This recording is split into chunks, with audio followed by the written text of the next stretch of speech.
ঠিক যেমনটি বলছিলাম, চারপাশে বিস্তৃত তৃণভূমি। তৃণভূমি বললেই ভুল হবে, ফসলের মাঠ। জার্মানিকে সবসময় আমার কাছে মনে হয় জার্মানি পৃথিবীতে কখনো গরিব হবে না। একটা দেশ, তার প্রকৃতি, তার প্রাচুর্য, তার প্রযুক্তি, তার ফসলের মাঠ, তার পরিবেশ সংরক্ষণ, তার মানুষের যে কর্মের প্রতি যে আগ্রহ, ডেডিকেশন এবং মানুষের যে সব মিলিয়ে যে একটা জায়গা, সেটা মনে হয়েছে জার্মানি কখনো গরিব হওয়ার মতো নয়। আমি ঠিক দাঁড়িয়ে আছি জার্মানির হানহাইমে, এবং হানহাইম হচ্ছে মাইন্স থেকে 40 মিটার, বিশেষ করে 40 মিনিট দূরে মাইন্সের মূল কেন্দ্র থেকে, সেন্ট্রাল স্টেশন থেকে।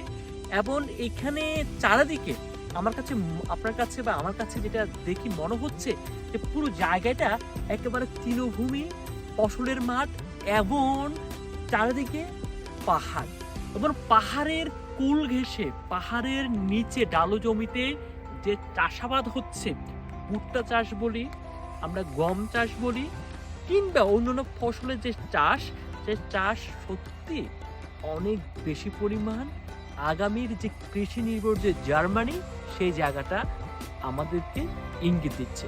আমি যদি এই জায়গাটা একটু হিন্টস দিই, জার্মানির মাটি এত উর্বর এবং জার্মানির মাটি এত চমৎকার মাটি, এই মাটির কিছু রাখলে, আপনি যদি কিছু একেবারে কোনো একটা বিচি ফেলে দেন, সাথে সাথে ওখান থেকে উঠে যাবে। কারণ জার্মানিতে প্রচুর বৃষ্টি হয়, এবং বিশেষ করে আমাদের দেশে যেরকম একটানা বৃষ্টি বন্ধ থাকে, আবার মাঝে মাঝে প্রচণ্ড বৃষ্টি হয়, জার্মানিতে কিন্তু এরকম না। জার্মানিতে বৃষ্টিটা হচ্ছে যে আপনার দেখা গেছে এখন প্রচণ্ড গরম, কিছুক্ষণ পরে বৃষ্টি হবে, একটু ঝিরিঝিরি বৃষ্টি, আবার কিছুক্ষণ পর রোদ উঠবে, আবার একটু ঠান্ডা, একটু গরম। জার্মানির ওয়েদারটা হচ্ছে বাংলাদেশের নারীর ওয়েদার, মনের মতো যে কোনো মতো পরিবর্তন হয়। এবং এই পরিবর্তিত যে ওয়েদার, এই ওয়েদারের সত্যিকার অর্থ অনেক বেশি বৃষ্টি হয়, বৃষ্টিতে প্রচণ্ড রকম ফসল হয়েছে। এবং এই গম গাছের, গম শস্যের যে জায়গাটা, কিছুক্ষণ পর আমি যদি একটু এই জায়গাটা একটু দেখে রাখি, তাহলে এই জায়গাটাতে যদি দাঁড়িয়ে থাকেন, তাহলে এই জায়গাটা হবে আরেকটা রকম ফসল। সেটা হচ্ছে আপনার এই যে আমরা যেরকম সরিষা বলি না, ওই সরিষা, এটা রাপসেন অয়েল বলে এখানে জার্মানিতে। আমার কাছে সরিষার মতো, তবে আমাদের সরিষার মতো একটু ঝাঁঝালো, তবে বাংলাদেশের সরিষার মতো এত ঝাঁঝালো না, মানে ঝাঁঝালো আছে। ঠিক আমি যদি একটু দেখাই, তাহলে এই জায়গাটা, এটা আরেক ধরনের ফসল।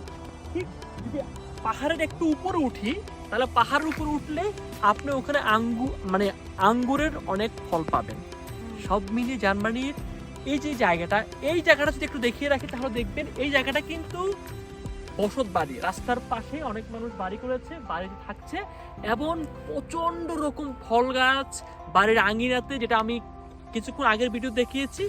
এবং আরেকটা জায়গাতে বলে রাখি যে ফুলের গন্ধ, যখন আপনি সকালে ঘুম থেকে উঠবেন, জানালার দরজা জানালাটা হালকা খুলে দিবেন, তখন আপনার কাছে মনে হবে প্রচন্ড ফুলের গন্ধে মাতিয়ে তুলছে।